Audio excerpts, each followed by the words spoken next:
Good morning. Welcome. Look at me. I'm relatively on time this morning. Whoa, I know. Crazy. Welcome. My name is Angela. I am a front-end developer and software engineer in St. Paul, Minnesota. Today is Saturday, March 7th. How's it going? I'm so happy to see you. Thank you for coming to hang out with me. On this channel, we practice vanilla HTML, CSS, and JavaScript. We just build things and we're chill and we have a good vibe and we try to just hang out and have a good time. That's all it is. I'll get it right out of the way right in the beginning. No frameworks, no libraries. There's nothing wrong with either of those things. You obviously have to, let's be real, you probably need to know React or Tailwind. As of this recording, March 2026, you probably need to know React or Tailwind to get a job. I totally acknowledge that. That's not the point of this channel, though. The point of this channel is to just practice a little vanilla and to have an understanding of the three things that the browser renders natively: HTML, CSS, JavaScript. You don't need a compiler. You don't need Node. You don't need a package manager. You can just open up index.html, style.css, script.js, and you can build a whole entire website with just those three things, and you don't need anything else. So if you have a desire to, let's see if our screen's working. I think I solved my frozen screen issue that I've been having the last few days. If you have a desire to understand how the browser really works and how what the browser renders natively, particularly with vanilla CSS, understanding user agent style sheets, cascade, inheritance, specificity, try a vanilla project. I encourage you. Try a vanilla project and see if you develop a better understanding and you can get more comfortable with just doing a little vanilla. I promise you, even in a world of React and Tailwind, understanding some vanilla will serve you well. It will serve you well. I promise you. I've been a front-end developer for almost 13 years now. I do have a software engineering degree, but I'm a self-taught developer, and I didn't get that degree until many years into my career. And honestly, the only reason I got it is because I worked for a university and I had free tuition. That is the only reason I did it. I was definitely not planning to go back to grad school at that point in my life. So try it, see how it goes. Let's see who's here. Go Elmo is here. Malik Robinson, formerly Go Elmo Go, currently Malik Robinson. Mod in the chat. Thank you, Malik. Malik sort of indicated in the last couple of days that I don't know if he didn't call it like a goal. He called it a streak of showing up for every single stream. I was aware of the fact that he's at every single stream, and for that I am so grateful. But I didn't realize that he had labeled it a streak. Regardless, I'm so appreciative for him in the chat. So say hi to Malik because he's amazing. He does such a good job. Just like keeping an eye on things. All the mods do. I love all the mods. Terry Murray is here, our friend from Toronto, Canada. Gundo is here. Hello, welcome. Thanks for coming to hang out with us today. Appreciate you guys. Do me a favor. If you haven't yet, go ahead and like the video, subscribe if you're not already subscribed. It helps the algorithm, helps push this type of content out to more people who might be interested in this type of thing, helps the channel grow, all that jazz. Also, if you are on Instagram, come hang out with me on Instagram. I'm a doom scroller. When I don't have anything else to do, if I can't find anything to watch on TV, I'm doom scrolling. So yeah, come hang out with me on Instagram. I'm genuinely trying to grow my audience there without actually posting, apparently. But when I do post, the content tends to be more lifestyle related. One moment, please. Hold, please. I have a runny nose.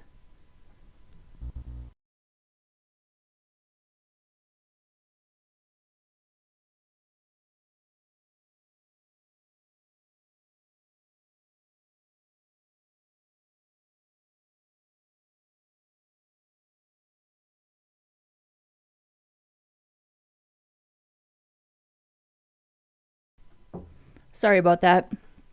I have like chronic allergies. So if you ever see me just excuse myself and take myself off camera, the reason I do that is so I don't have to blow my nose in front of you, which I think is kind of gross. So, what was I saying? Yes, Instagram. I am genuinely trying to grow my audience on Instagram without actually posting, apparently. So if you want to come hang out with me on Instagram, it's also a good place to message me if you have questions about things going on in the stream, anything development related. I do like to do like kind of lifestyle content, like dev adjacent lifestyle content. Let's be honest, you're going to see lots of pictures of my dog, Heidi. That's what you're going to see on Instagram. So, so there's that. Okay. So, Terry Murray, I'm actually glad that you're here today because when Terry found the channel, I think several months ago, he had emailed me and asked about navigation with submenus, accessible navigation with submenus. So Terry, I don't know if you've been here for earlier streams for this project, but this is what we're doing, my friend. This is what we did.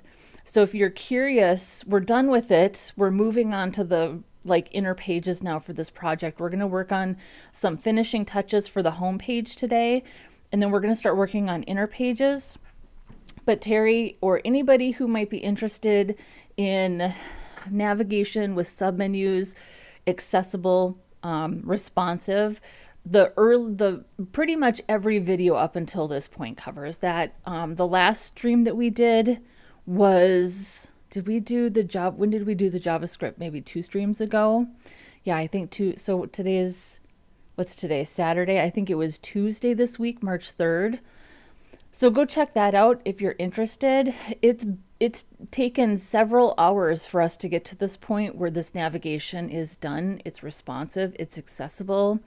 I'm really pleased with the JavaScript that we wrote, and there will definitely be a dedicated future tutorial addressing this type of navigation. I've made many sets of navigation with submenus. There's a way to do it where you really don't need any JavaScript. You can just rely on hover, but guess what? That's not accessible. So tackling this finally in a very accessibility minded way was absolutely necessary, and I'm so glad I finally decided to do it. So there's that. Yes, I was thinking about you. So if you don't want to go back and watch like 20 hours of live streaming, in the near future there will be a dedicated video. I've made lots of videos on my channel related to responsive, accessible navigation.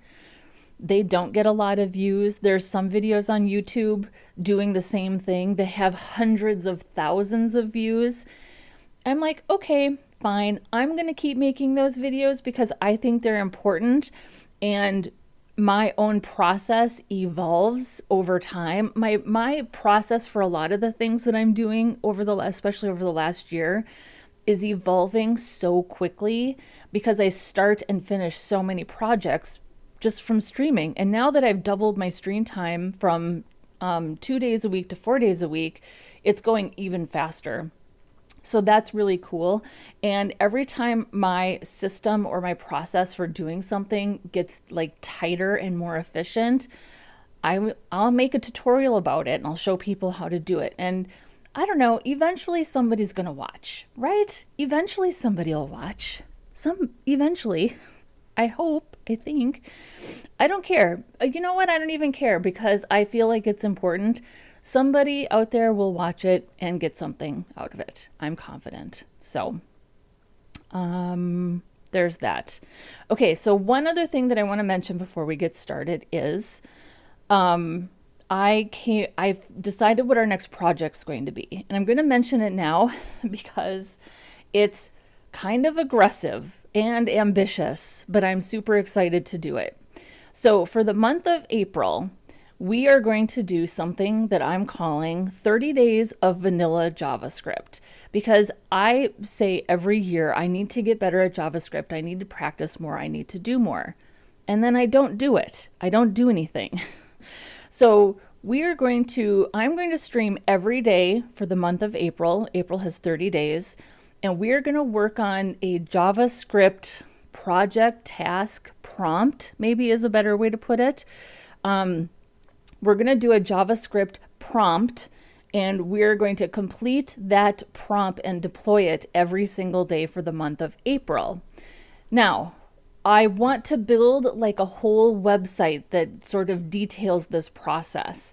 So I am now the proud owner of a domain name called 30daysofvanillajavascript.com.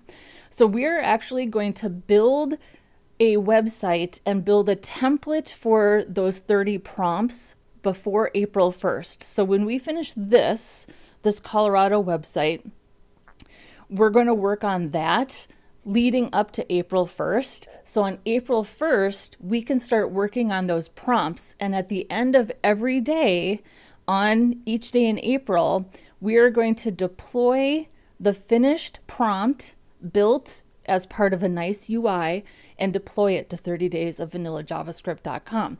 And at the end of April, we're going to have this complete website with 30 prompts, 30 projects, 30 completed UIs, 30 completed projects. And I'm so excited.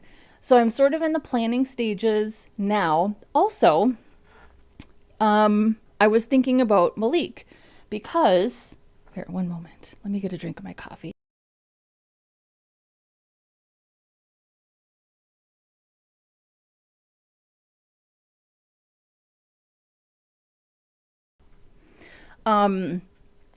Malik a couple weeks ago said, can you do a project where you start with the design phase?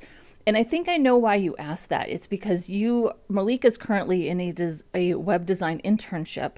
He's learning Figma. He's part of a team. He's collaborating with his teammates to come up with new designs for the organization that he's part of now. So I think that you asked me to do that because you wanted to see that design phase, which I usually don't do. I usually start a project with the designs kind of already done. And if I do anything in the design phase, I'm sort of modifying something that already exists. So let's start with the design phase for 30daysofvanillajavascript.com. Let's come up with the templates. Let's come up with the design. I want it to be very simple, very clean, but I also want it to be colorful because I love color, and I tend to do a lot of these very minimal sites, which I also really, really like. But I have this very specific vision, so let's see if we can figure it out. I think we'll have a couple weeks to build the site and build the template to get prepped before April 1st. But let's start with the design phase and see how it goes. And then it's going to include deployment. It's going to be everything, and I'm super excited. So I'm going to be here streaming every single day in April, 30 days, even on Easter. So sorry, if you need to go spend time with your family, please go. You can catch the replay, no pressure, but I'm going to be here every single day in April working on these prompts. I like to stream for about 2 to 2.5 hours, but if I have a prompt that takes longer, I'm going to sit here and figure it out. Here's the other thing that I kind of want to, I think this is a good time to mention this, because as the channel grows and I get more people in the chat, people like to help with code suggestions. And I have learned so much from the chat over the last 1.5 years. I mean, truly, you guys have shown me things, introduced me to new ideas, made me aware of things that I didn't know about before I started streaming. But also, I think this is a good time to remind people that these aren't necessarily group projects. Code suggestions are always welcome, but I'm always going to be the final authority on what actually gets implemented. So I don't want to discourage people from putting their code suggestions in the chat. I just want to make sure that the boundary or the expectations are clear, that I may not take your suggestions, and I don't want people to have hurt feelings. I do worry about hurting people's feelings, but I also don't want to discourage people from giving me suggestions. And I'm only bringing this up because for 30 days of vanilla JavaScript, count on the fact that there are going to be some struggle sessions, and you may be very tempted to tell me the answers to the problems. And I want to let you know that I may be turning off the chat, because the whole point of it is for me to practice and get better. So just kind of warning you ahead of time. Maybe I'm warning myself. Maybe this is like a non-issue. I don't know. I am worried about alienating people in the chat who will know the answer to something, and it'll take me longer to figure it out. But that's just the way it is, because I truly enjoy this process of coding in public. And yeah, so I'm still finding the balance with some of that. It makes me uncomfortable to do things that I don't really know how to do.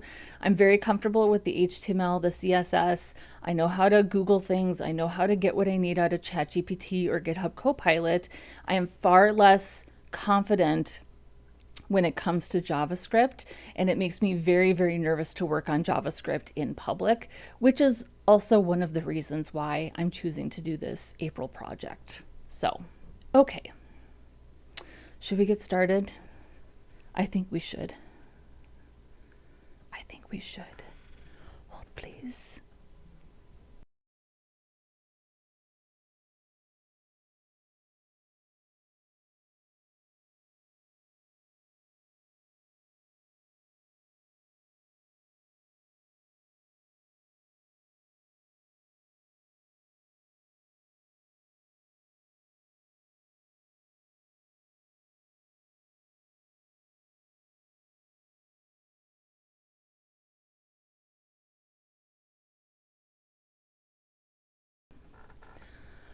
Okay.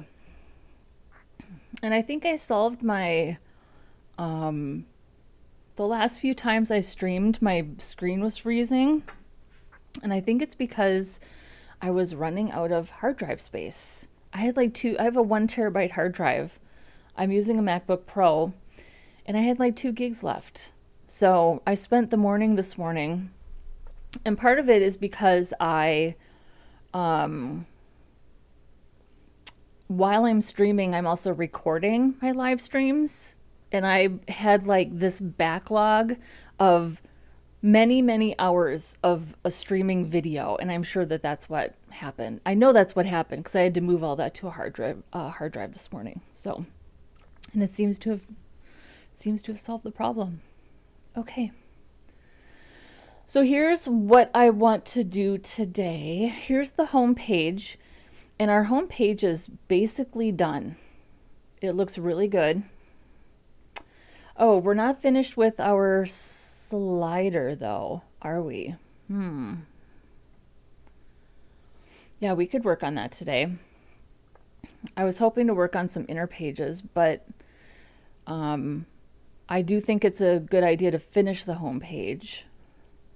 So something that's in the mock-up is we have this border in between sections.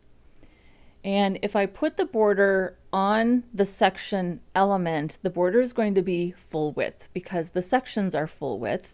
The thing that keeps these things contained is that they have a wrapper, but not everything is in a neat and tidy wrapper. So I can't add a border to the wrap because the border won't be evenly distributed, like if it was added to the sections.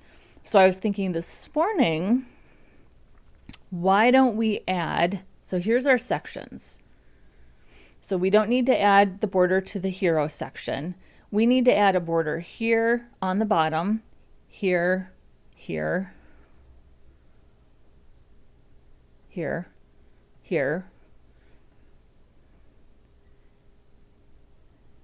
But but not here because there's already a border above the footer. So I thought, let's just add a pseudo class here, here, here, and here. And all of these things have a unique class. So we could do a pseudo class for headline, grid, newsletter, and blog. Also, I don't think there are any designs on inner pages. Well, there is here. So here's the blog page. This has a border in between, but that doesn't have anything to do with the home page.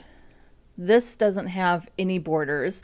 The only border here is above the footer, and that's already on the footer. And then this is there aren't any additional borders here either. So let's just do pseudo class borders on those sections, and that will pretty much solve our problem. And then I don't have to shift around a bunch of divs or add divs or anything like that. So I think that that's the best way to do that. So let's do that first. And then let's work on our slider. Looking at this, I think we do need to do a little additional styling, to the text here for our slider. And then we've done sliders in the past, so I'm not going to reinvent the slider wheel on this testimonial slider. We're going to go look at the slider JavaScript for a previous project, and we're going to copy it over. We'll explain it. I'll explain it as best I can, but we're not going to reinvent that wheel today. We're just going to copy it over from another project, which is honestly what you should be doing. That's exactly what you should be using your GitHub for, as like a little library, a reference library, code snippets, things that you've already done that you don't need to reinvent. So, and Malik says, that makes sense. I put, responding to my hard drive issue, I put 2 1 terabyte drives in my computer. During school, I would run out of space for my assignments. Yeah, because I would run out of space for my assignments. So I bought this MacBook Pro about a year and a half. It was like October 2024. I bought this MacBook Pro. I love it. I needed a new MacBook. My current MacBook at the time was like 9 years old. I still have it. I don't know if I'm ever going to be able to get rid of it. I really love it, but it's utterly useless now. It's 11 years old. And I couldn't, the MacBook I got only had a 1 terabyte hard drive, and I really wanted one with 2 terabytes, but they just didn't have any that met all the specs. So I got the 1 terabyte, and now I am forced apparently every couple of months to offload things to a hard drive. And I have a 4 terabyte LaCie hard drive, and it's almost full. It's almost full. I've had this for 10 years. I have to get another one. So yeah, and it's all because of the video. It's all because of video and streaming, which is, I'm not complaining, but 'tis what it is. Hello, Rohit Fio. I hope I'm saying that correctly. Maybe it's a username that is not meant to be pronounced. Hello, I'm watching live India time, 10:24 p.m. Well, welcome. Thanks for Rohit FF. Okay. Thanks for subscribing. Thanks for watching. Appreciate having you. Okay.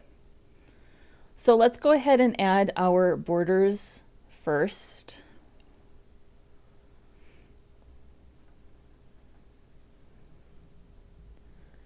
So we don't need a border on the hero. We want a border on headline, grid, newsletter, and blog. And we don't need a border on testimonials because there's already a border on the top of the footer.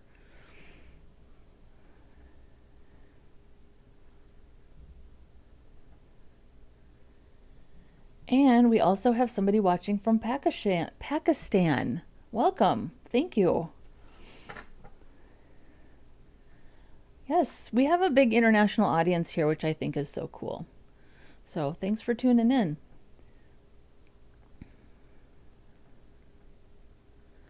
Okay.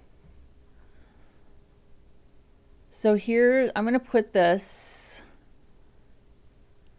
Here's our section right here. We don't want to add, we need this for other I'm going to make this just a smidge smaller. We need this section class for other parts of our site. So we're going to do this. Headline, after,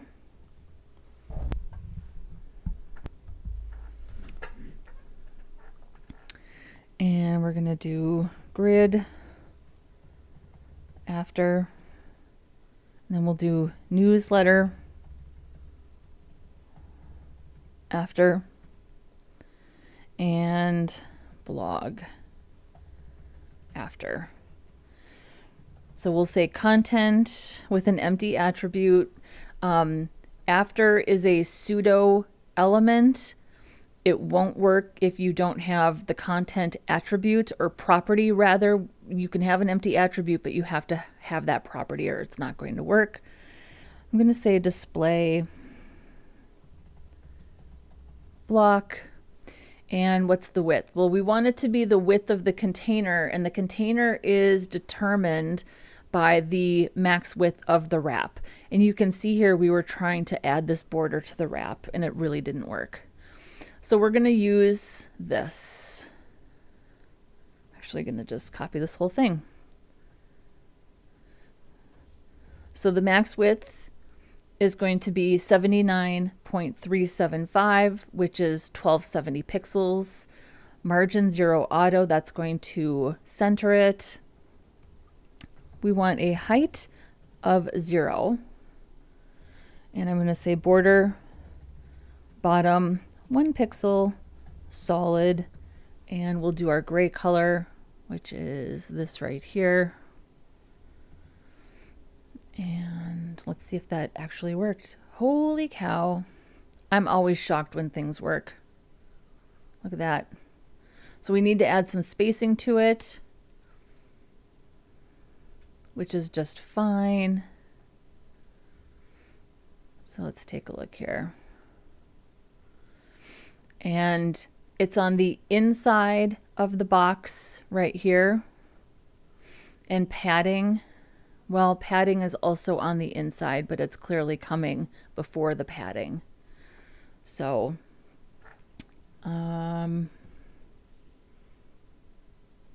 yeah, because it's a child, it doesn't come literally after. Maybe, since we know that we have 3 rems of padding, what if we just do position relative, and then we could say top calc 100% plus 3 rems. That work?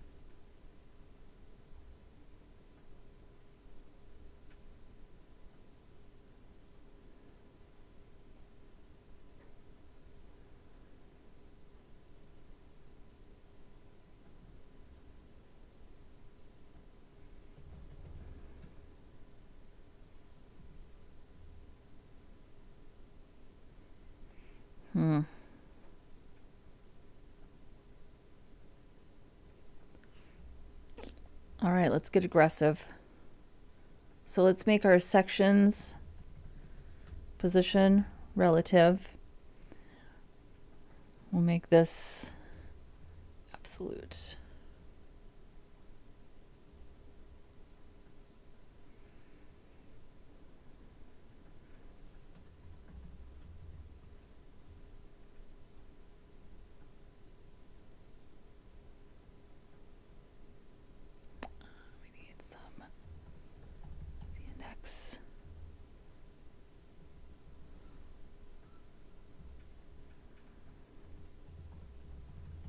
Leave this Z index at 0.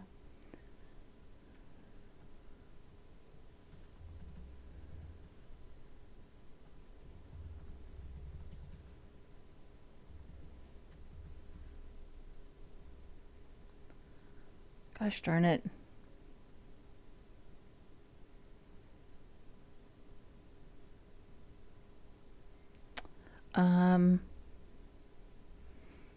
Do we have to say 1 pixel height?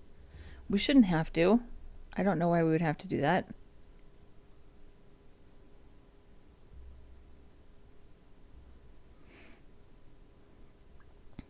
We probably have to actually say width. And then max width. 100%. There we go.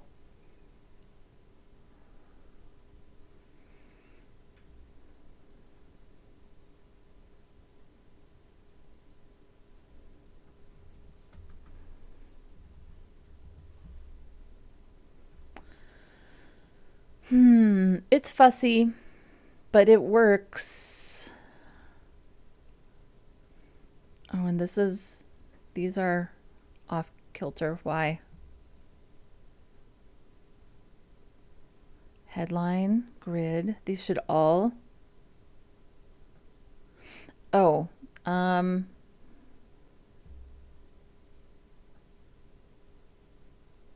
why is this one centered and not these?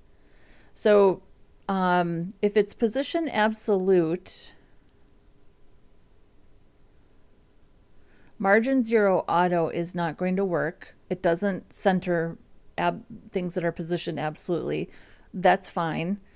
But why is it centered for the headline wrap and nothing else? Is it because, oh, it's because this has a wrap. That's why. So, okay, well, it's totally fine. So we're just going to take margin out. We don't need that. Well, actually we do, but we need margin left. So we're going to push it over 50%, and it's going to push everything over 50%. So now it's all consistent. And then we're going to say transform, translate on the x-axis minus 50%. So now they're all centered. And actually they look really good.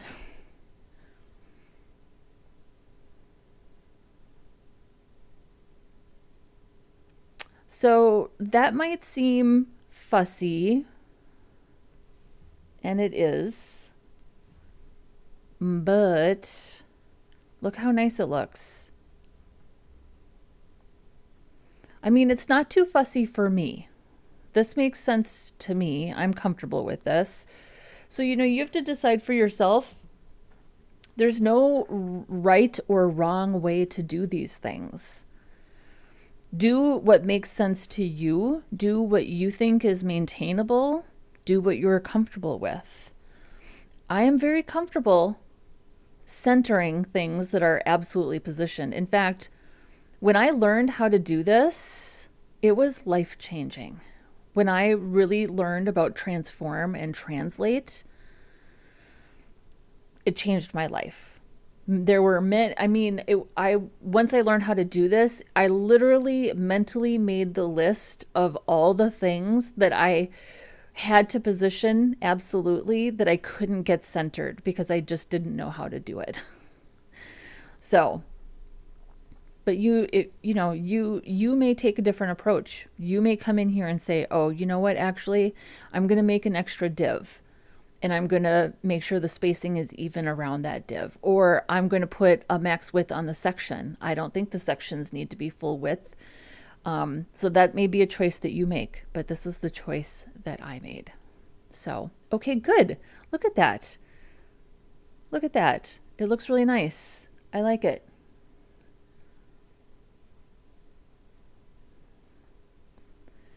Okay, let's style this a little bit.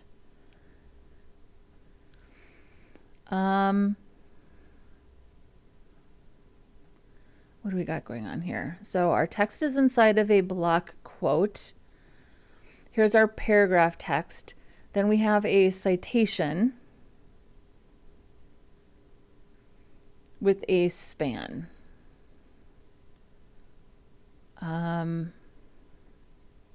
This clearly has some quotation marks around.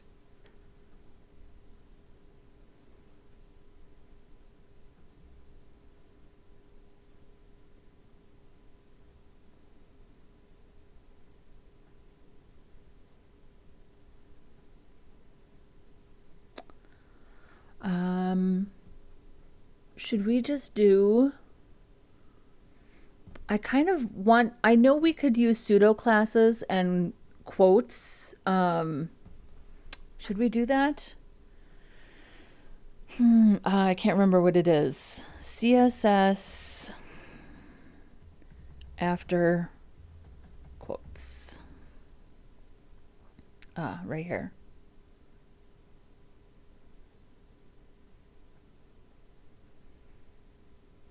Oh, yeah, we could literally. But isn't there supposed to be like, oh,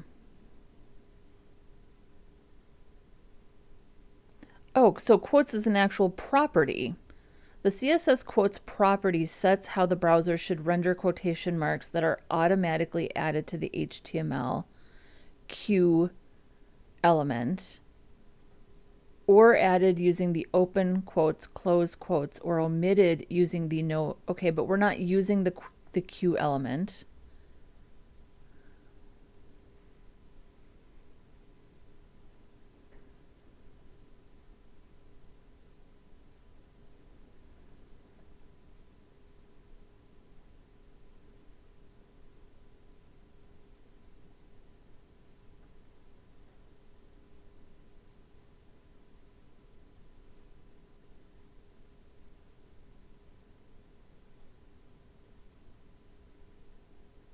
Right here, insert quotes using before and after.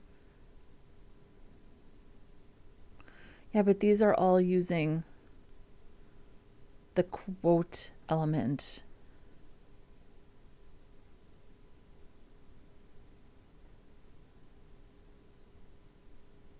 Right here, okay. Here it is right here. Adds a right double curly quote. Okay.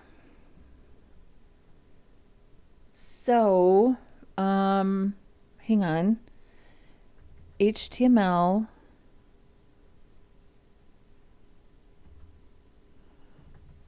characters. I can't, right here. Quote.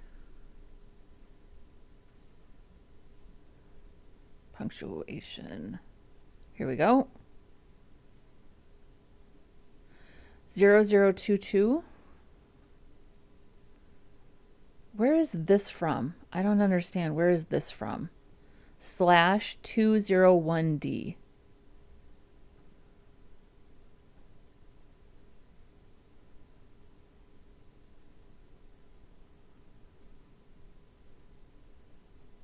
Right here. Okay, good. So here's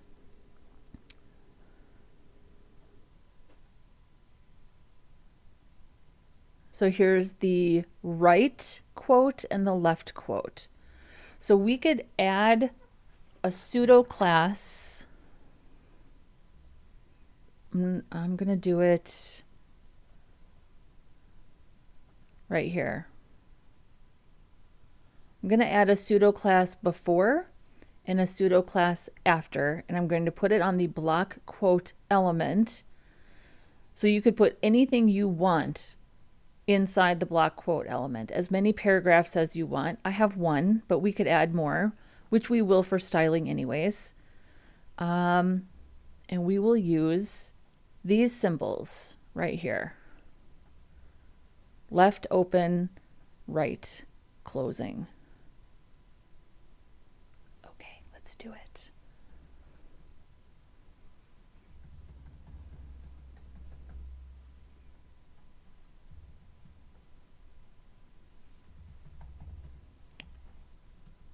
Here's the testimonials. Here's the slider.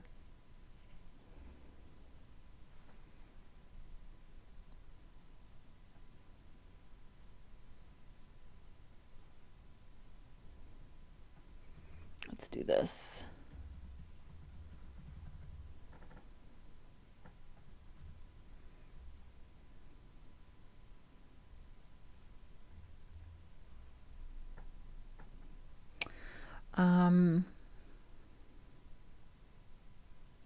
Do we want to style this as a global element? We might want to. No, we can put it here. So we'll do block quote. We'll start with before content. And then this says to put it in single quotes. So we want, if it's before, we want the left. So it's this right here. Whoops.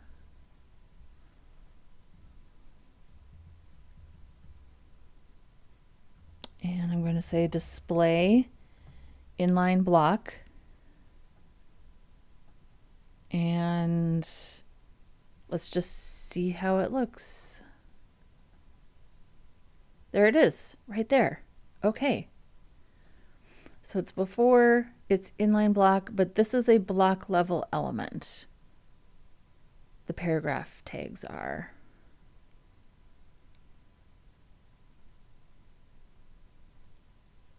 I want it to be. So that's okay. So let's do block quote plus paragraph tags, also display inline block.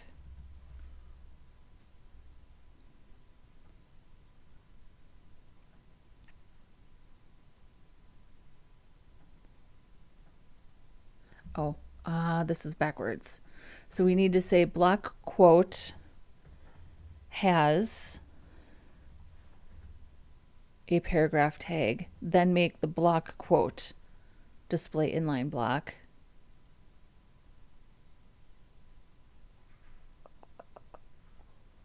But I think we still need to make this display inline block.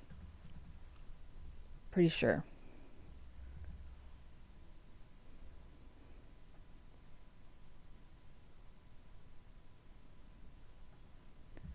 Oh, and I think we just have to make the block quote display inline block.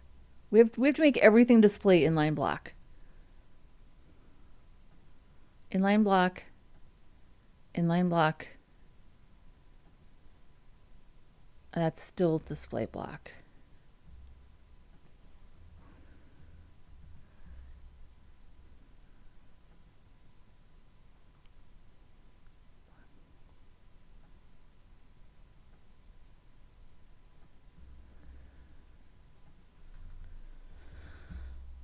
There we go. Okay, thank God, finally. So I think it wasn't letting me do plus because there's literally an element. The DOM has an element in between these things.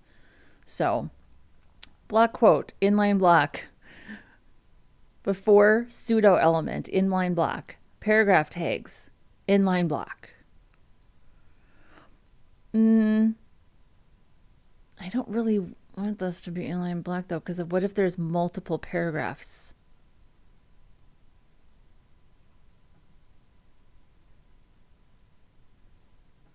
Okay, let's do this.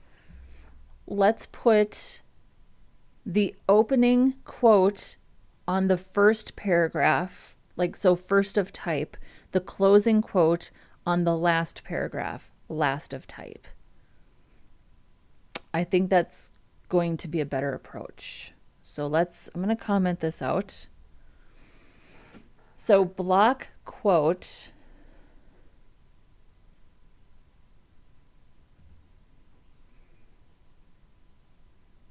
paragraph first of type before. There we go. And then let's add another paragraph here just to experiment.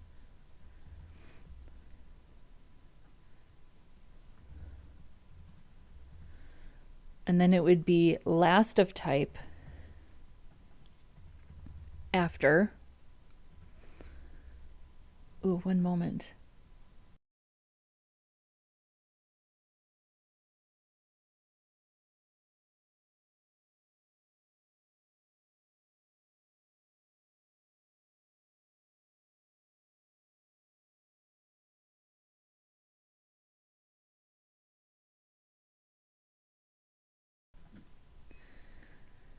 And Silence for 24 Hours is here. Welcome.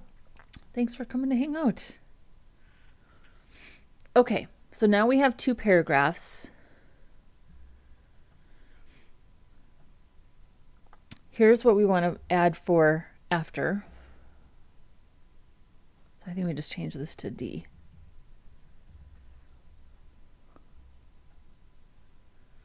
And there we go. So we have opening quotes immediately preceding the first paragraph, closing quotes on the last. Let's add a 3rd paragraph just to confirm that this works.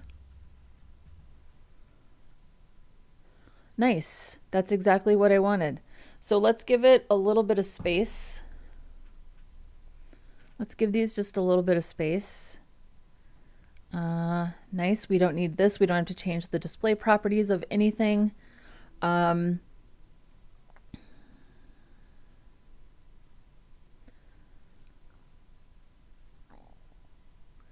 Let's see if we can combine these, try to make these a little more efficient.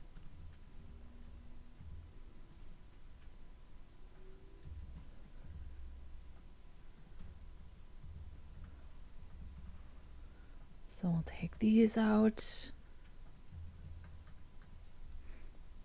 and we'll do this. Display, inline block. We can make these a little bit bigger. So we'll say font size, maybe 1.25 rems. And then let's give it a little bit of margin on the left and right. Not a ton, maybe just like 10 pixels.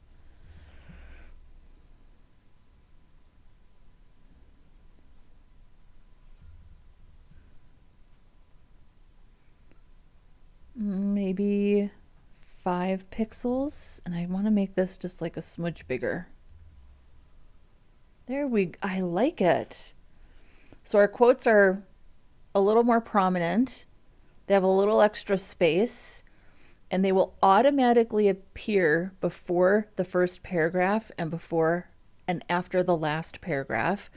And then let's make sure, so we know what happens with 1, 2, we know what happens with 2 and 3 paragraphs. Let's just make sure that this works with only 1 paragraph. And it does. I love it. I love it. Let's make the text itself a little bit bigger. So let's make our block quote paragraph. Font size 1.25 rems. We may need to increase our quotes a little more. I think I will. So what if we just bump this up to 1.65? Yeah. Love it. And then we have the name, which is uppercase, and the citation. Let's see here. What is it? So it's a citation with a span. So let's make our citation. So let's say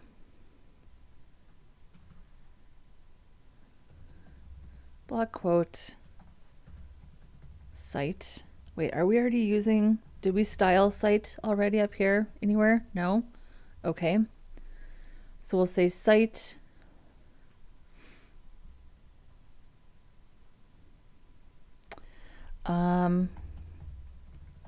text transform, uppercase, little bit of letter spacing, 1 pixel. So that makes everything uppercase. That's fine. Block quote, cite, span. I'm going to get a little specific. And I'm going to say text transform none, color, and we'll use our medium gray color, which we know is accessible because we figured that out last time. But we also need to make this a block level element.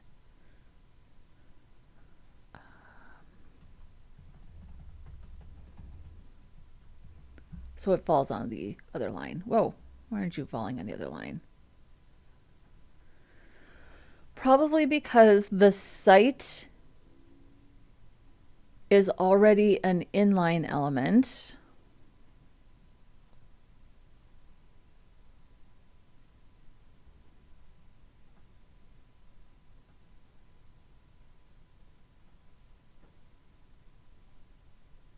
Oh. Site, child, span. Wait, block quote, site, span. Oh, these are siblings. That's why. There we go.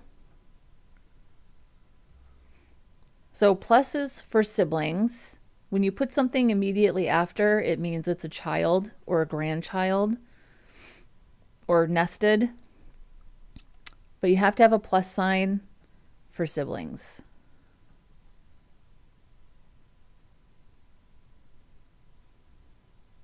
Yeah, I think this works.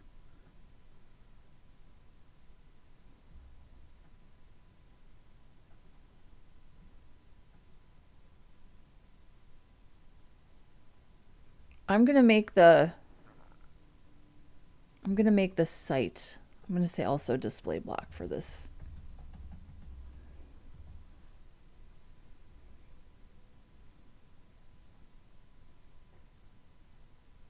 But if we just make this a div, we don't have to say display block because divs are already display block. So let's just do that. And then we don't have to do that. But a site, I'm pretty sure a citation is an inline element.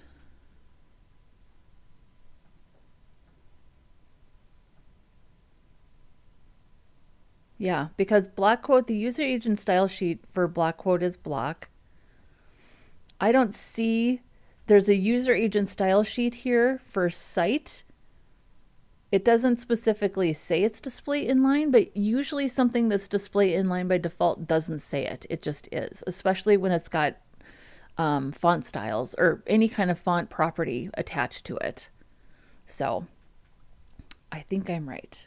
Okay, so we made it display block and then we just put this in a div because right here, the user agent style sheet says divs by default are display block. So instead of using a span and changing the display property, just use a div and then you don't even have to worry about it, right?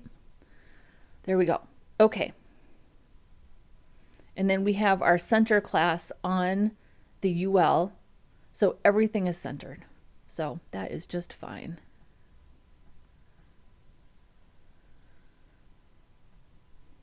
And I think I'm going to tighten up our line height for the paragraph because this is getting our 1.65 line height multiple. So let's just tighten that up just for the sake of the block quote. So we'll say line height 1.25. There we go. That is beautiful. Look at that.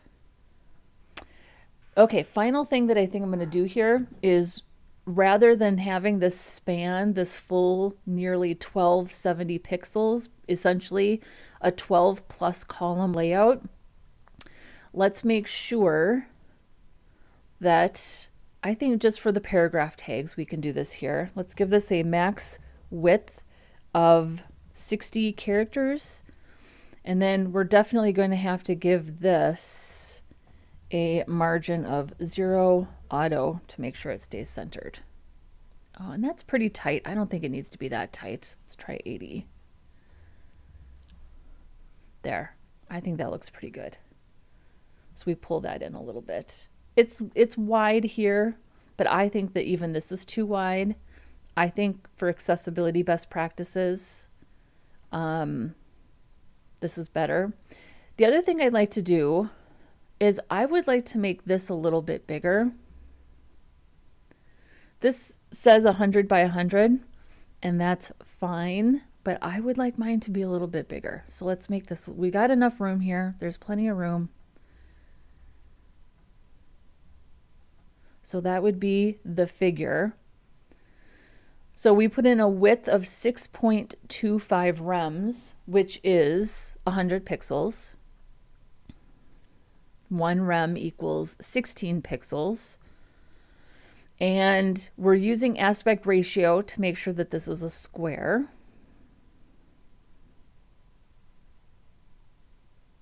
And this can just be 1. It doesn't need to be 1/1. That means it's a square.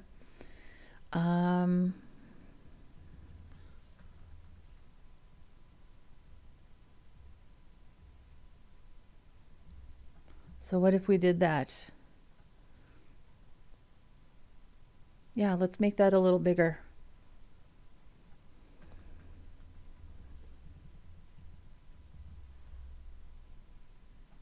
I like it.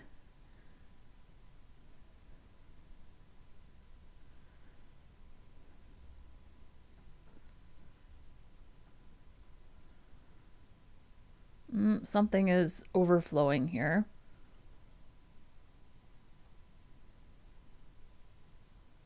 What's overflowing?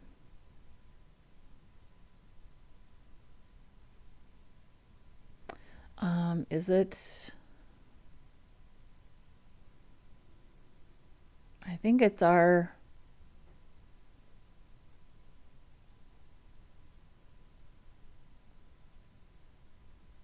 I think it's our borders are overflowing. We probably need to make sure that we're accounting for the 1 rem of padding on the left and right.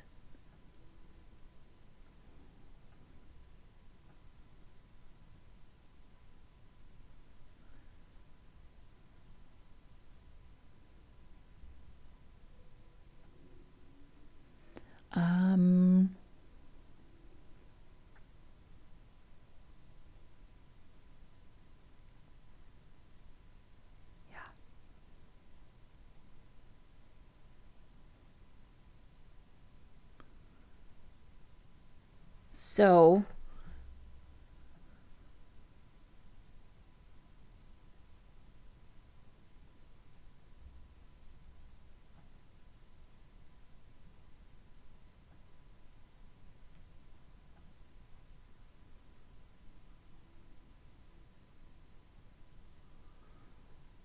our width is 375 and our border is exactly 375.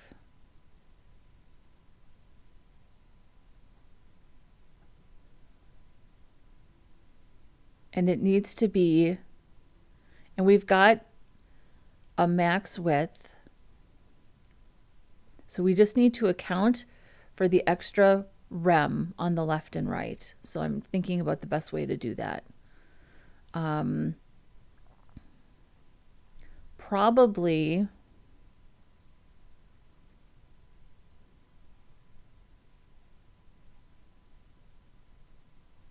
max width 100% minus 2 rems.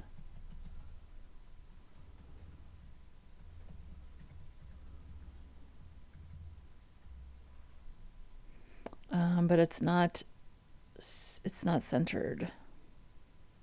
So that fixed our overflow.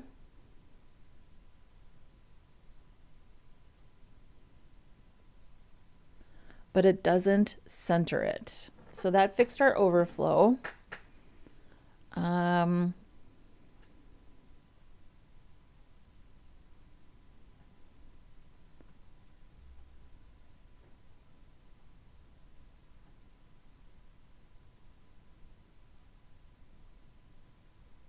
So I think probably we have to make up for it here, right? So the margin left would be 50% plus 1 rem, translate x minus 50%. Am I right about that? Because it's not centered here anymore either, is it? Because of the max width.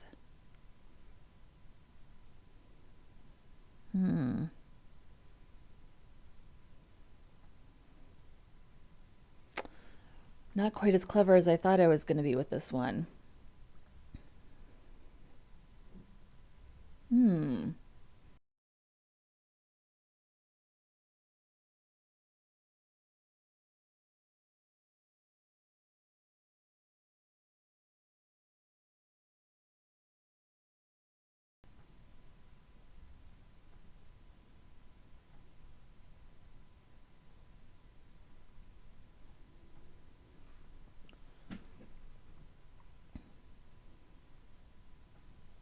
But even without the max width, this is not extending all the way to the edge.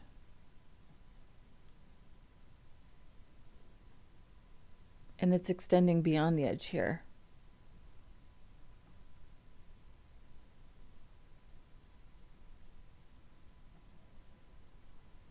You can even see the line right there.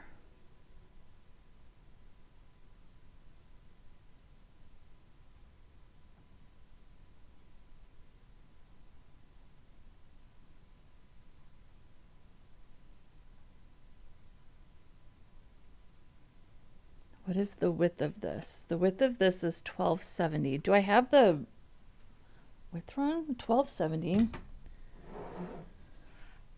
And 1270 divided by 16 is 79.375 rems.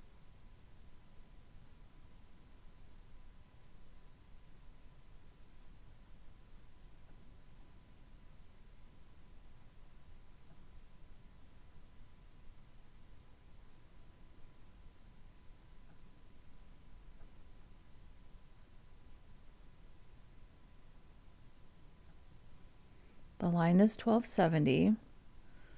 Margin left 50%. Translate x minus 50%.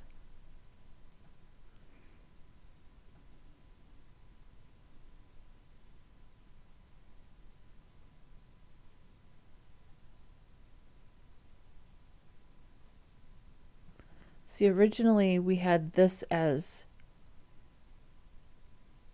but you have to have a width. You can't just have a max width if it's position absolute.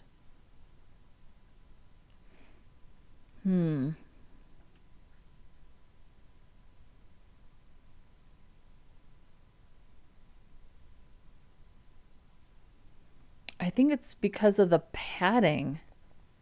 I feel like it might be, I feel like it's because of the padding.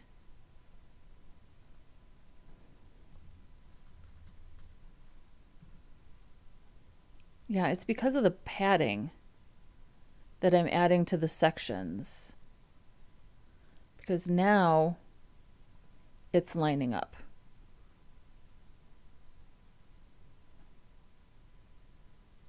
You can even see there, it lines up with the wrap.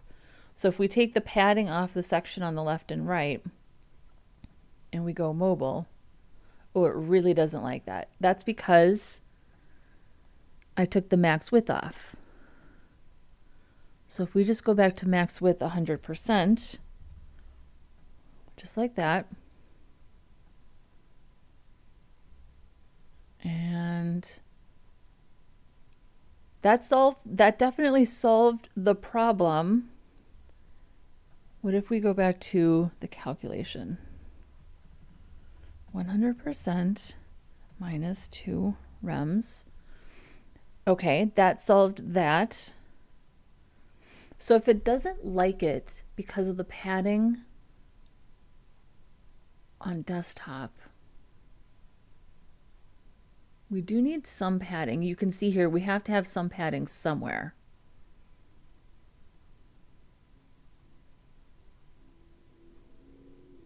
So where are we going to put that padding? I almost always put it inside the section.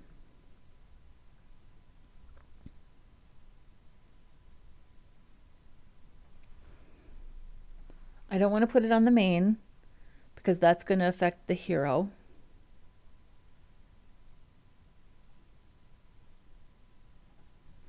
That's a good question.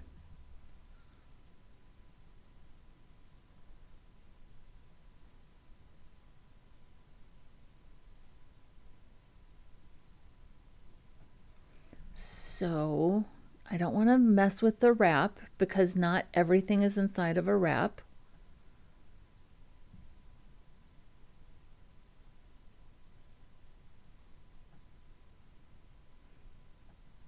So if I change this to 0, do I just put margin left, margin in line 1 rem?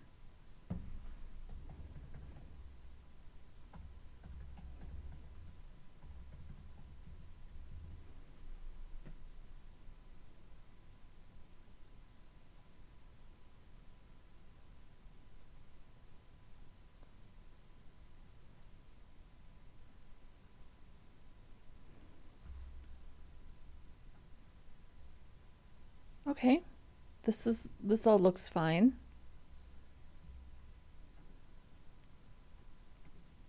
I guess that was it. So it doesn't really impact so we're still getting the width that we want. And here we go. That was it. We just add margin, which is on the outside of the box model. So we're still getting that space on mobile.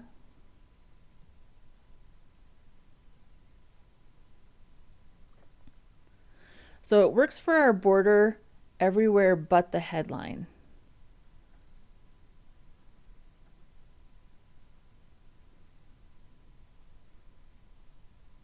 And that's because we have margin 0 auto on the headline. So it's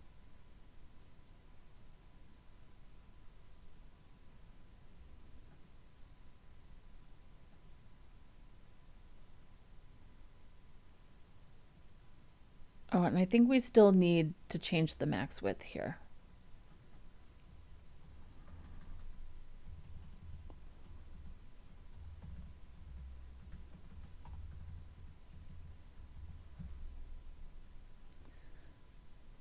So that brought this in even more. So it brought it in too far. All right, well, I'm gonna do the thing that's kind of fussy. So I'm just gonna change the max width for the headline until I think of something better. And then for everything else, it can be 100%. There we go.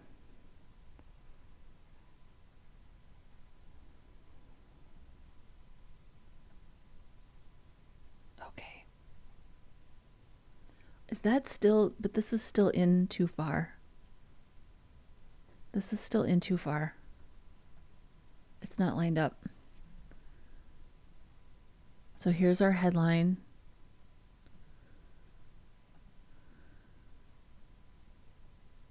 Here's the, oh no, I guess it's okay.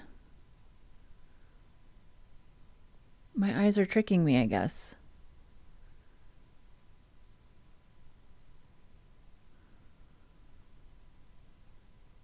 Yeah, that is too, so this just needs to be, I think, on mobile.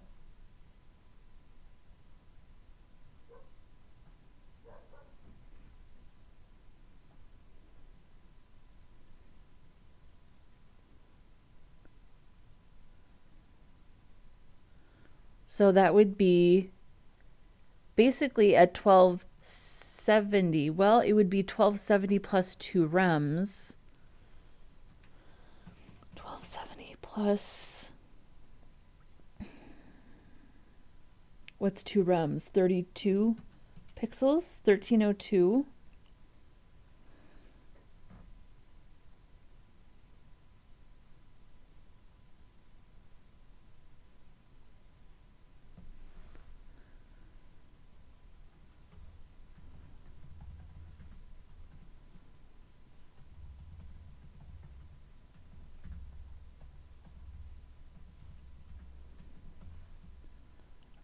This doesn't feel very efficient, but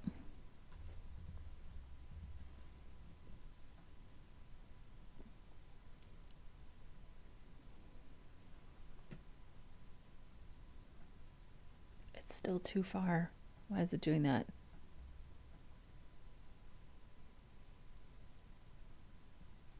Well, I guess it's okay.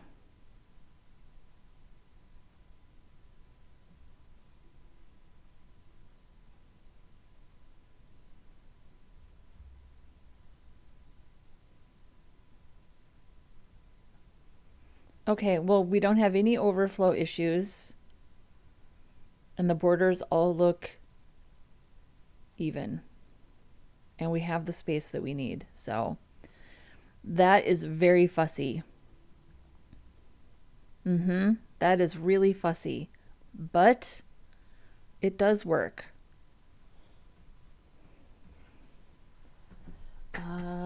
So let's put a note here.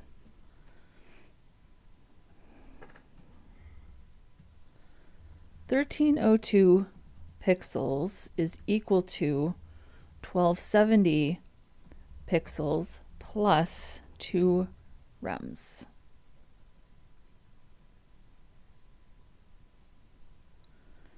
So this is the wrap width, and then this is the 1 rem of margin on the left and right.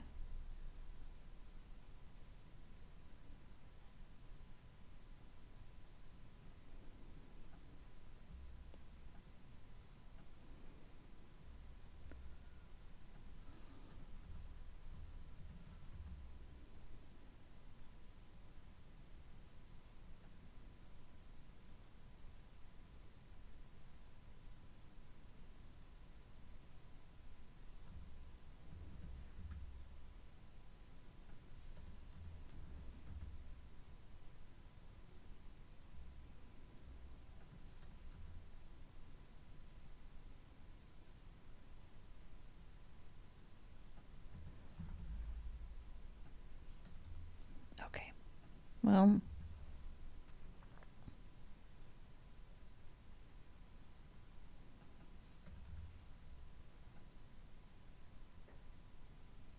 okay.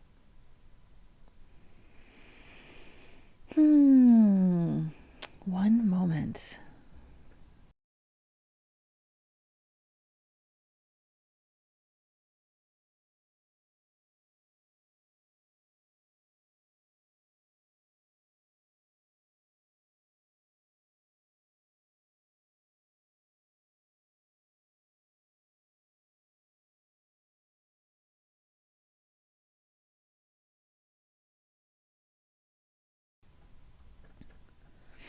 I think this is a lot fussier than I anticipated, but I'm going to stick with my decision to do it this way. It does make sense to me. And it's just for the home page, and there's front-end development is fussy.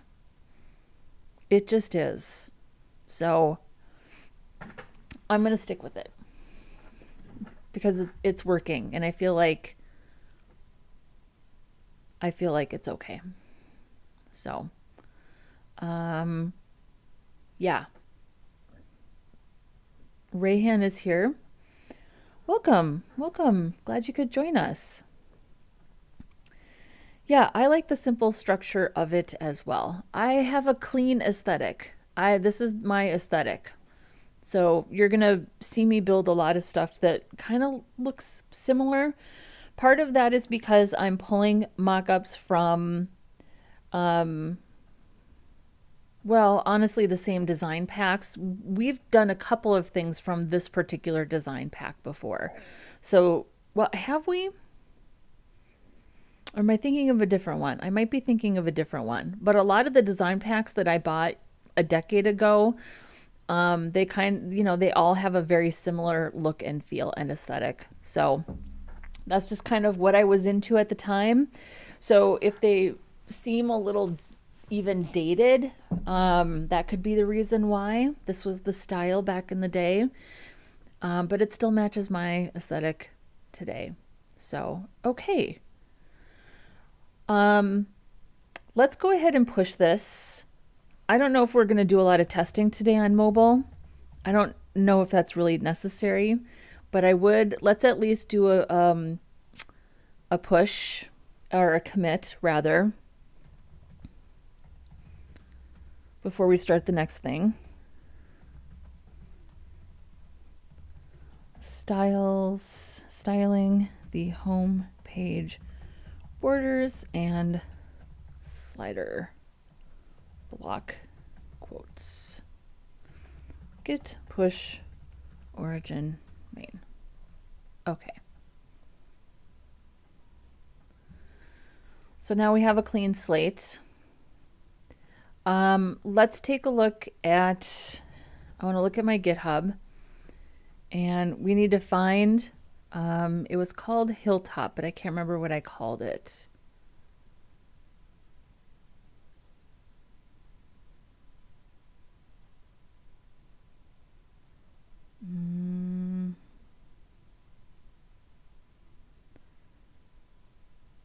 Yep, Hilltop landing page right here. Okay.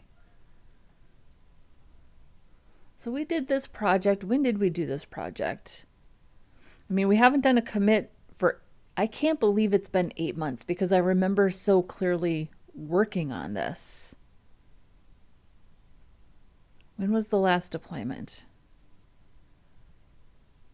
July 27th. Really? July? I thought this was like in the fall. Wow. Okay. July we finished this. So we've got some JavaScript here.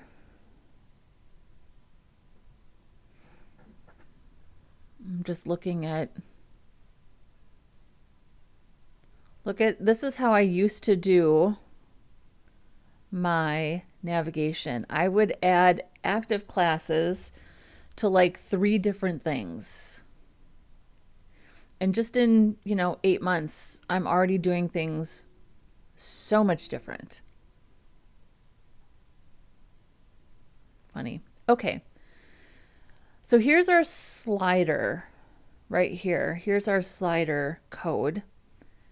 And I definitely got help from ChatGPT to do this. So I just want to make sure.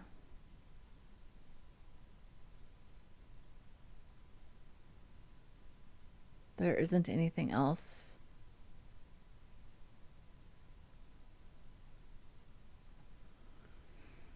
So here's our slider code. I'm going to copy this. And let's make sure that let's see if we can get this to work for our current project. So it's basically looking for a class called slider. Slider next, slider previous. Let's make sure that we have the correct markup so it can find the correct things. So the LIs, yeah, so we have to change some of our markup here. Honestly, I would rather change the JavaScript than change the markup because I'm also going to have to change the CSS. So we'll update that. So ours has to be document query selector all slide. That's fine. And then our buttons are previous button, next button, previous button, next button, slider next, slider previous. So we'll have to update that. I think these are the only things that we're really going to have to update.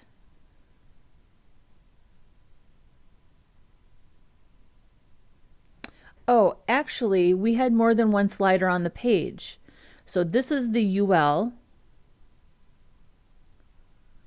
And then these are the items right here.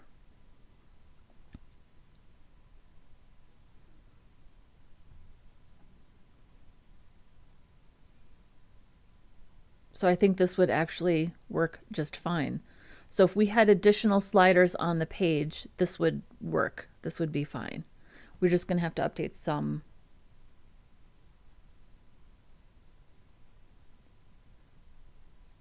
So slider item. Here's the slider. And then instead of slider item, we just have slide. So we would just change that to slide. And then we would update our button classes. And this should be fine.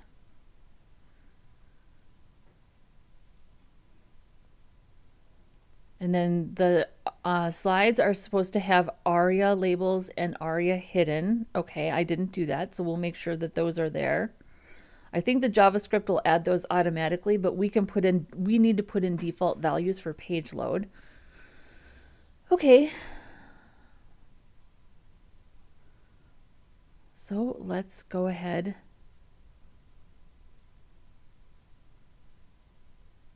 and add this, and then we'll update it.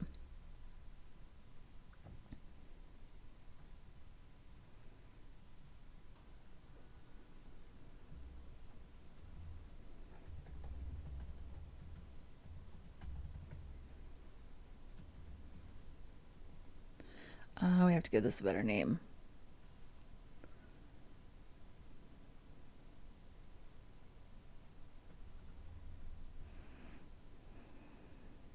We'll just call it the slider.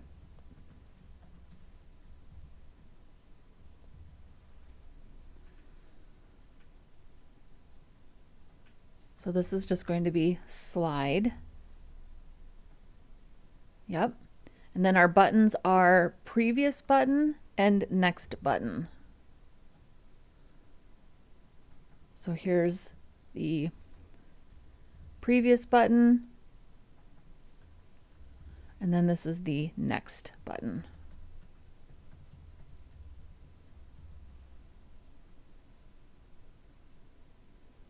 We already styled according to an active. We will add markup for ARIA labels and ARIA hidden.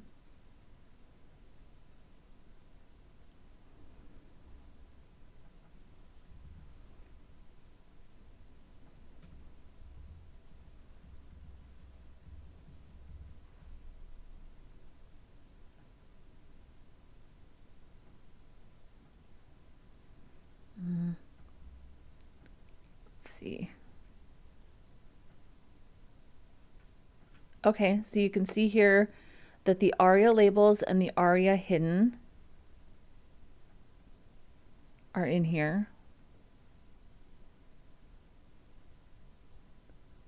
I think the markup might be all the same though, so. Oh, that should be different. That's got 2 paragraphs.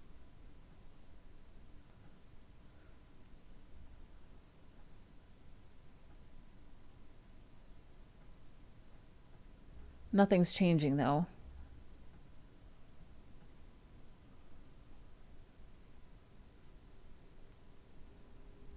Let's see what else.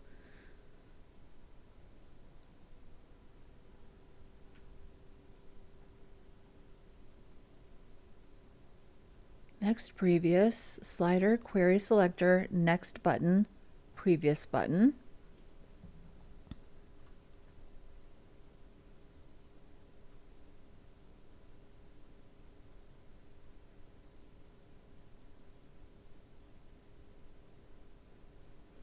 So we're just not advancing, which makes me feel like,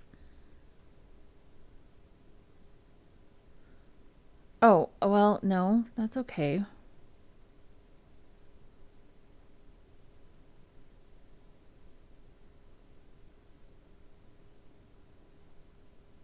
Let's console log a couple of things here.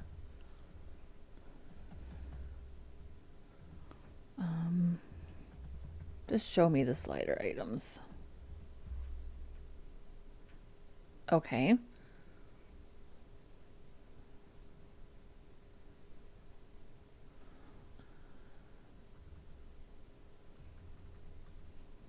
Show me the buttons.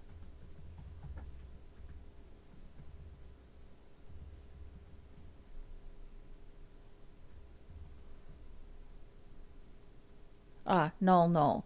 That's why. Did I get the classes wrong? Button, previous button, next button.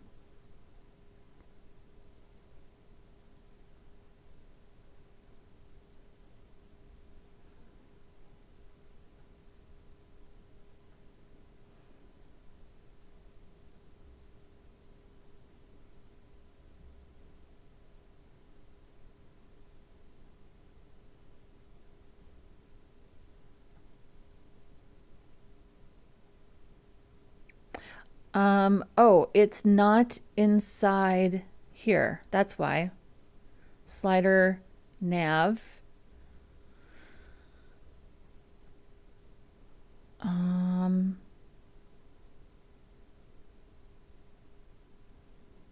Can I put this inside of a UL? This makes me feel, can I put that in? I don't think I can put that inside of a UL, but that's why it's not working. Can I just change my JavaScript?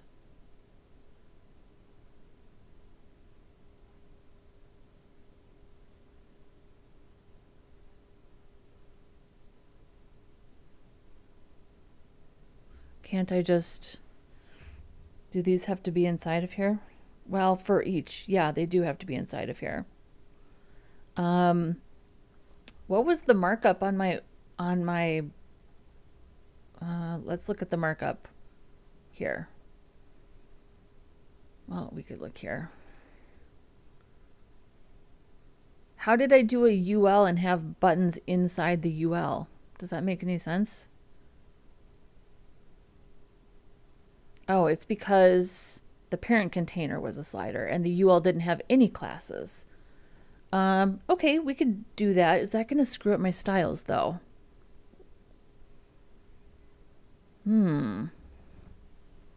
Let's try it. I mean, we can restyle stuff. That's not the end of the world. So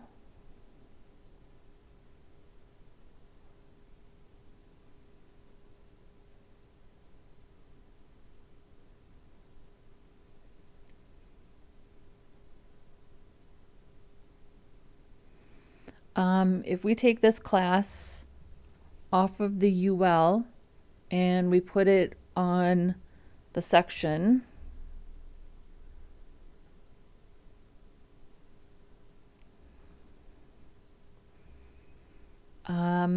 so that's fine. We can handle that.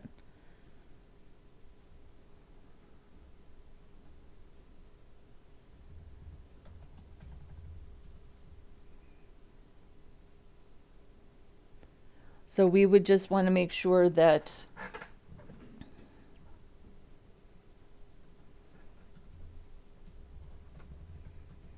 we're styling this instead.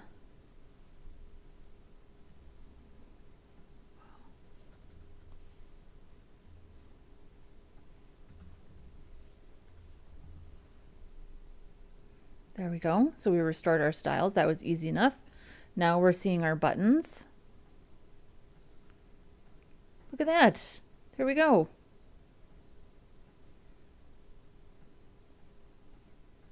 Beautiful. Now let's make sure, so here's my mouse, let's make sure that our arrows work. They do. I think that was shockingly easy. I think the main thing we need to do here is we need to adjust our margin in between these paragraphs, because this has more than one paragraph. Even I am genuinely surprised at how quickly we figured that out and got it implemented. Okay, so our block quotes, yeah, I said 0 auto.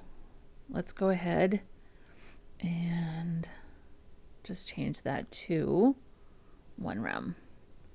Actually, I'm just going to put 1 rem on the bottom. There we go. Gives it a little space. Beautiful. Look at that. And because we styled it in a way, we do need to, hang on, well, does the JavaScript do all the heavy lifting with the ARIA labels and the ARIA hidden? It does. But also, I have the first one active by default. So let's take that out.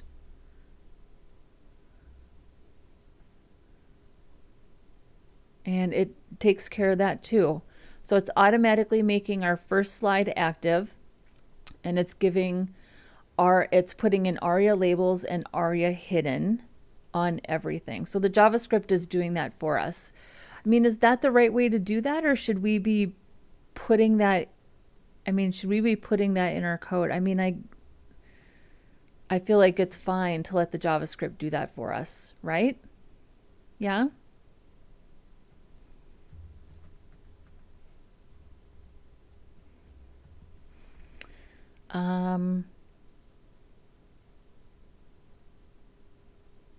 Yeah, I'm gonna go with it.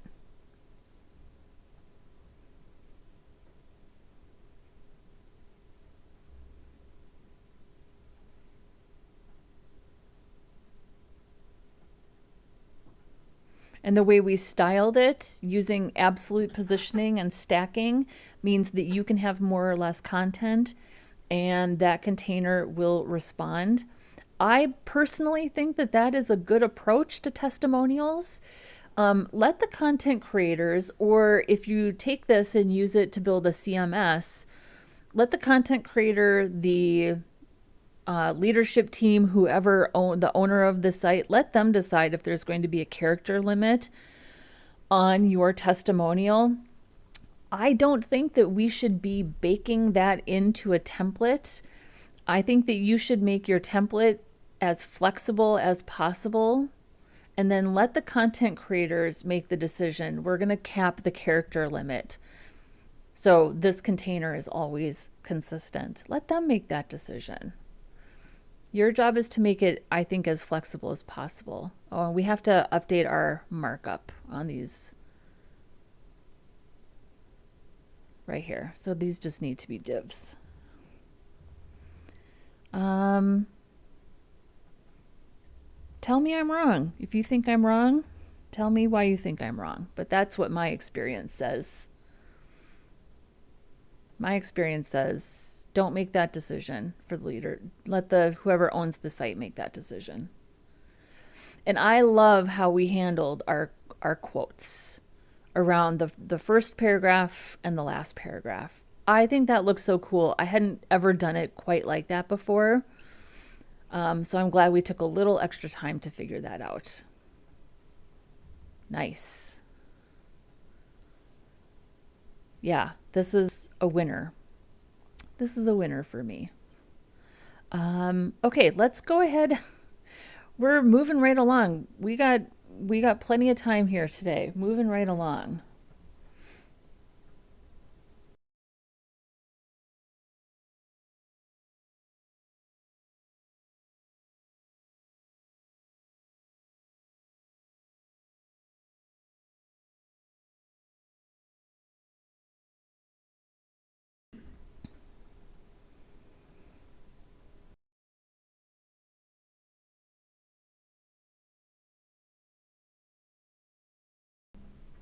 Okay, let's go ahead and commit this as well. And then let's move on to starting to work on an inner page.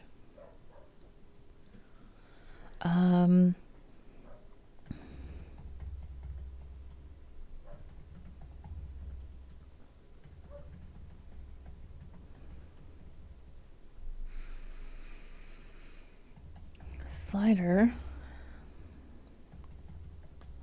JavaScript.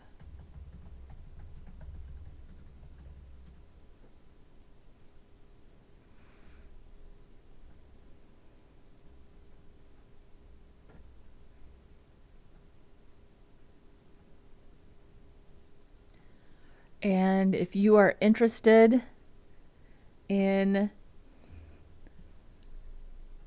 forking this repository or looking at that JavaScript, I will put this in the chat. And you are welcome to do so. I haven't added a README yet, but these are all open source projects, so you are free to use them in any way you see fit. So there's that. All right. Well, this makes me happy because I really didn't want to deal with any sliders. But I think this looks really nice. And don't be afraid to treat your GitHub like a reference material. That's what it's there for. It's there to document your work. Certainly keep track of the versions of your projects, but it is absolutely okay to not reinvent the wheel every single time. So if you're thinking to yourself, I did this a few months ago, where is that? Where is that? I know I have it somewhere in my GitHub. Go find it. Thank you. Thank you, Malik. I appreciate that. This might be a good time to remind people to like the video if you haven't yet. Subscribe if you're new here. I would love to have you. The channel is growing. We got over 2,000. We hit that 2K mark a couple weeks ago, which I thought was kind of exciting. And yeah, helps the algorithm, helps push this type of content out to more people who might enjoy this type of thing. Just a reminder, this is a vanilla channel. I say this at the beginning, but maybe you hopped in here in the middle. This is a vanilla channel, HTML, CSS, JavaScript, the three things that the browser renders natively. Certainly, I'm not anti-framework by any stretch of the imagination. I've never used React, but at my last job, we used Vue for 7 years, and I've worked on a handful of Angular apps. I've built 2 full stack Angular apps. I actually really like Angular. If I was going to choose anything, I think I would choose Angular. But I also really like Vue. Certainly not anti-framework or anti-library, but I really believe front-end developers should understand vanilla. You guys should understand vanilla. You should understand that the 3 things the browser renders natively: HTML, CSS, and JavaScript.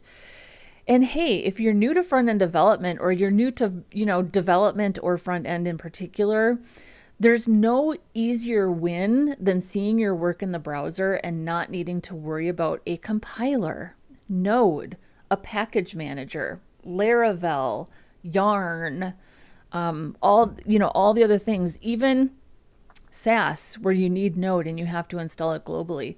Just crack open VS Code, index.html, style.css, script.js. That's all we're doing here.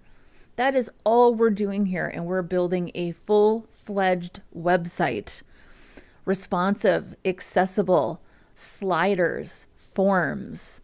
All of these things are things that you can do natively in the browser. So, and Malik says, hang on here. Did you explain why you have the actual name nav button being hoverable and clickable, but not do anything? Did you explain why you have the actual name nav button being hoverable and clickable, but not do anything? They're not linked to any pages yet. So I think you're talking about clicking on these.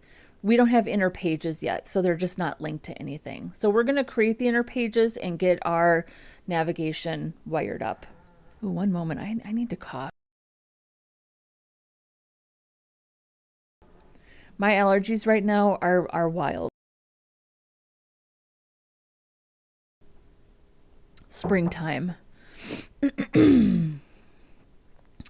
And Pepe Daly says, thank God I found your channel, learning so much. Well, thank you. I appreciate that. Any tips for landing a front-end job now? Well, it's rough out there. It's really rough out there. So I got my first job in front end in January 2014. That was when I got my first job. First job employed as an employee, developer employee. All of 2013, I was freelancing though. Wild. I can't even imagine taking on client work before I'd even had a job as a developer. That's crazy to me that I did that, but I did that. And back then it was really easy to get a job. I mean, it was shockingly easy. Either that or I was just really, really lucky. I think that number one, if you want to convince somebody that they should hire you to do the work, you have to show them that you can do the work. I think you have to have a portfolio. Certainly you need a GitHub. I think you need a personal website. I want you to have a branded domain name, and I want you to show employers that you can actually start a project, finish a project, deploy a project. I personally think those things are incredibly important. And it is very rare to see a new or junior developer. It's even rare to see experienced developers doing that. And that's wild to me because I have always had a personal website and I've always showed projects that I've started and finished. So I just think that that's really important. Beyond that, I think it's a numbers game. It's rough right now. Tech companies are laying off developers. New developers in particular are competing against really experienced developers. So the things that are going to make you stand out are having a good portfolio. And if you've never had a job before and you're not doing client work, I think you need to, even your practice projects, they count as portfolio projects. I was on another stream. I was on the Christian Code stream a few days ago, and there was somebody in the chat, no shade to this person, I just happened to disagree with this person's philosophy, was telling Christian to clean up his repositories, meaning he had a lot of repositories where the projects were unfinished. I totally disagree with that. First of all, that's normal as developers, that you have an idea, you start a repository, and maybe you don't end up finishing that thought or that idea or that project. That is part of your evolution of learning and the evolution of what it is that you're doing. So I totally disagree. Don't go in and delete your repositories even on unfinished projects. If you feel like you need to add context or close the loop, add a README and explain what it was that you were trying to do. Also, when you delete repositories, you are deleting your contribution history. And don't mess with your contribution history. That's powerful. Let me show you what I'm talking about here. Right here, this is your contribution history. I started in 2013. If I went back and deleted these old repositories, a lot of this would disappear. And you can see here where I got the job at St. Thomas, and I clearly wasn't doing a lot of work outside of work because we get a little thin here. But then it starts to pick up once I started streaming in 2024. So don't delete your old GitHub repositories. If you have projects that you started or you had an idea and you know you're not going to finish that, go ahead and add a README, explain what it was that you were trying to do. Also, READMEs count as contributions, so that's actually a good thing. So having a strong GitHub profile, having a personal website with a branded domain showing that, again, you started something, you finished something, you deployed something. I think those are powerful ways to stand out in the job market because I don't think a lot of developers are actually doing that. Just my opinion. And Real Xavier says, what about TypeScript? Yeah, you probably need to know TypeScript. I didn't intentionally exclude TypeScript, but yeah, you probably need to know TypeScript. Full disclosure, JavaScript is like my weakest language. It really is. And that includes TypeScript. It's just never been my strength. My strength has always been building UIs, but I also love deployment. I started my career as WordPress. It's the closest thing to full stack that I've ever done. Is be a custom WordPress developer, but I'm also pretty comfortable with deployment, managing a server. I know my way around a few handy SQL queries. They don't scare me, things like that. So, oh, and I think Malik is responding to the fact that I just don't have inner pages hooked up to the navigation yet. And Silence says the site looks amazing. Thank you. Appreciate that. Real Xavier says, the world when it's my turn to be an adult. How old are you, Real Xavier? You look like an adult in your picture, but I'm not sure.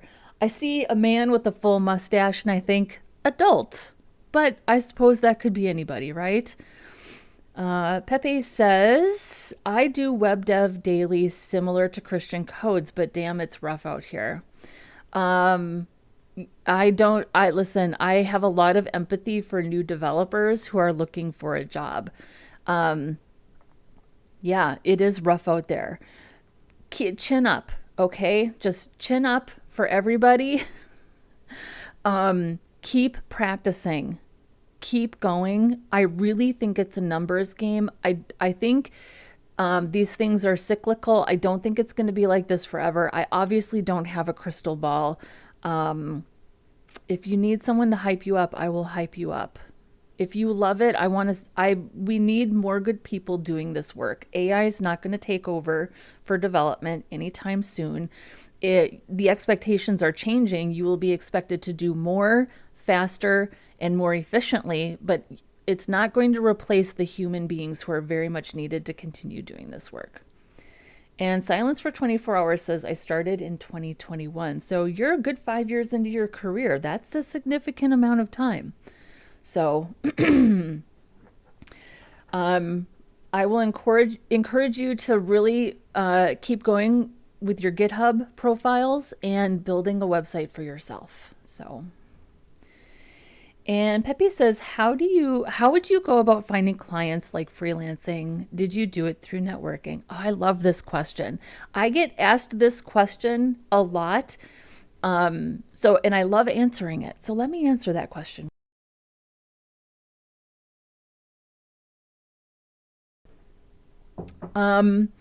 So I ran ads on Craigslist.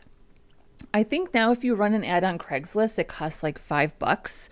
And of course I'm in the United States. I don't think, is Craigslist, is that like a thing outside of the US? I don't think it is, but I don't know. Back in the day, like 12 years ago, 10 years ago, it was free. I couldn't afford to put ads on Google because, for one, it was super complicated and it was expensive and I was broke. So I put ads on Craigslist, and it was shocking how many clients, like big clients, I was able to find because they saw my ad on Craigslist. And because I had a website and because I had an aesthetic that I could, before I even talked to them, they saw my website and they got a sense immediately of the type of person I was, the type of work that I did. And the number of people who saw my ad, called me, and hired me on the spot to build websites for them, it's really astounding when I think about it. I don't think it's quite the same now, but that was how I got clients 10 years ago when I was really looking for clients at the height of my freelancing. But here's the thing. You really do need to get out into your community and do some networking. So I'm really,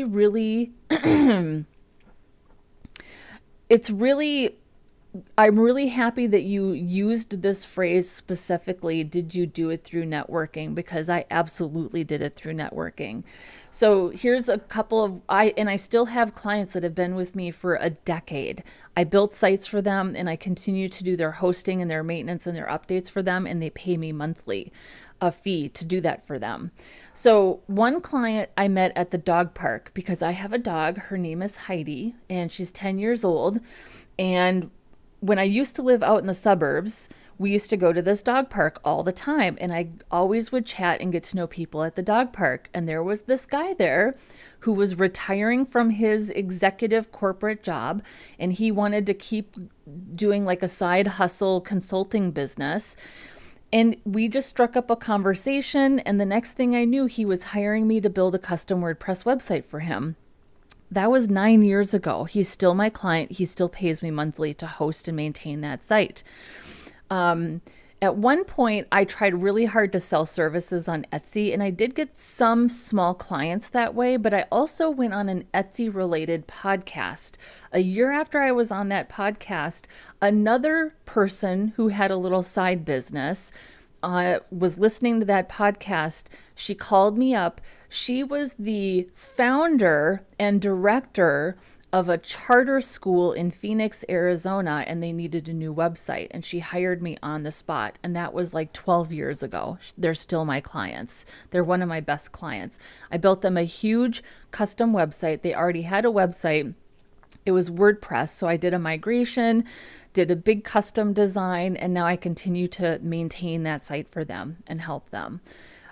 Who else? Referrals. I had a client here in Minneapolis that was like a big nonprofit agency, and they had a physician that was a volunteer on their board of directors. He had a side business. He worked like as a full-time physician, and he had a side business where he did consulting, like legal consulting, and he needed help with his website. So he hired me. And that, again, that was like 10 years ago. He's still my client. He still pays me monthly to take care of that site. We do updates, things like that. You just got to get out there. You got to talk to people. Don't be afraid to like talk to people at the dog park. You never know who out there is going to need a website. Especially when it comes to small business owners in a place like Minneapolis and St. Paul, where small business owners, They went to college together. They went to high school together. They go to church together. These people all know each other and they all talk. And one person might say, oh, I hired this person to do a website. We love them. They're great. Let me give you their name and number. And then next thing you know, I get a phone call and I'm building another website. I mean, that happens all the time. So don't be afraid to get out and talk to people wherever it is that you live. So I don't know if you go to church or synagogue or wherever, right? Talk to people, go to the dog park, chit chat with people in the line at the grocery store. Wherever you go, start talking to people because you just never know who needs something or who needs a website, who doesn't know the first thing about hiring somebody for digital services. They need help. They don't know if they're hiring somebody that's going to take their money and leave. Do you know what I mean? So just get out there and talk to people. So, and it's an Xavier meme profile, not me. I'm just 22, unemployed CS grad. Fair enough. Listen, I know nothing about meme culture, so I'm old. So I need things explained to me. So thank you, real Xavier, for explaining it to me. And Pepe says, wow, thank you for sharing. Yeah, you're right about that. Yeah, just get out there and talk to people. I love talking about my freelancing experience, and I've created a fair amount of freelancing content on my channel, and nobody really watches it. So I don't make videos really about freelancing. I did a year ago. So now I just wait for people to ask, and I figure if you're asking, I'll talk about it. But so there we go. There's that. So, well, we're just about at 2 hours here. So that was good that we had that nice little chat here at the end. We got to kill some time. So I think this might be a good place to call it for today. We got our testimonial slider working. We figured out our borders. Yeah, I'm very happy with this. It's kind of the perfect place to leave off. And then tomorrow we'll go ahead and actually make our inner pages. We did do a little bit of, we started a QA list and we adjusted the navigation on Thursday last week. Let's also include a 404 page, because if we're going to start building more multi-page websites, I think we do need to include a 404. We haven't done that yet. So let's include a 404 and we can talk about that as well. Yeah, I think that's a good way to go. Just a reminder, today is the first day of a 6-day sprint. So I'm going to be here every day through Thursday this week and next week. I'm pretty excited about that. We're going to fly through this project, especially since we have the header, the footer, the navigation, our slider implemented. I do want to go ahead and make a JSON file and pull in a little bit of dynamic content here as well. I don't like doing too much of that on static templates because I want people to be able to take these templates and use them in their own projects, whether that's building a WordPress theme or maybe you have a proprietary CMS that you could use this for.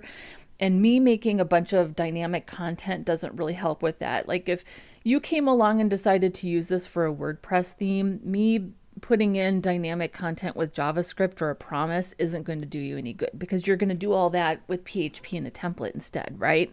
But let's do a little bit. Let's just do a little bit. Just so we can start to practice more JavaScript, right? Because we need to do that. So you're welcome. Thank you, Malik. I appreciate that. And Pepe says, thank you so much for streaming. I'll start tuning in more. Yeah, I'm here. I'm here a lot. I'm here for sure 4 days a week. Oh, one moment. I'm so sorry. I have allergies.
Oopsies.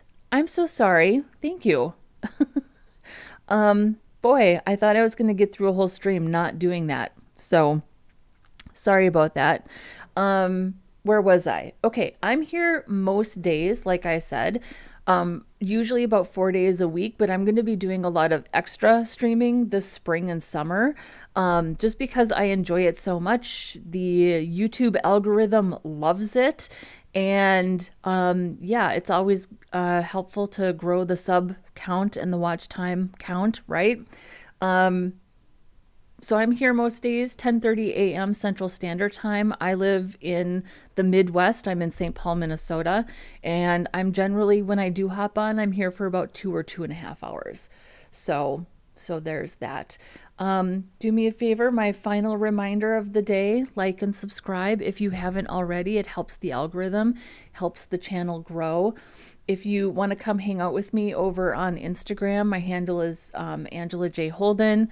I don't post a ton over there. I wish I posted more.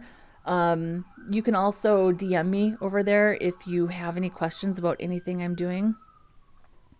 There's some sirens outside. I don't know if you can hear that. They're loud. Yeah, so there's that. Cool. We'll be back tomorrow. We're going to start building some inner pages and we'll get started with that. Everybody, have a great rest of your day wherever you are. I love all you fine people. And I will see you in my next one. Bye-bye.